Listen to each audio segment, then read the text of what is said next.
Rewmi 24 TV.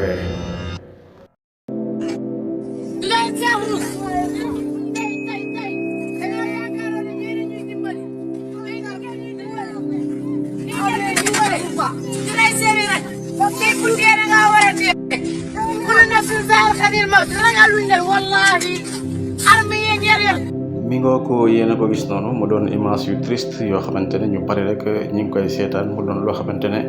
kenn mësu koo gis rek nga gis rek manifestant yi jàkkaarloo ak ñi nga xamante ne rek moom mooy takk der yi di génne ay révélation yu triste yoo xam ne képp ku ko dégg rek li nga xam ne li am Sénégal rek neexul kenn mu mel ne population bi yëpp rek ñoo jàkkaarloo ak force de l'ordre yi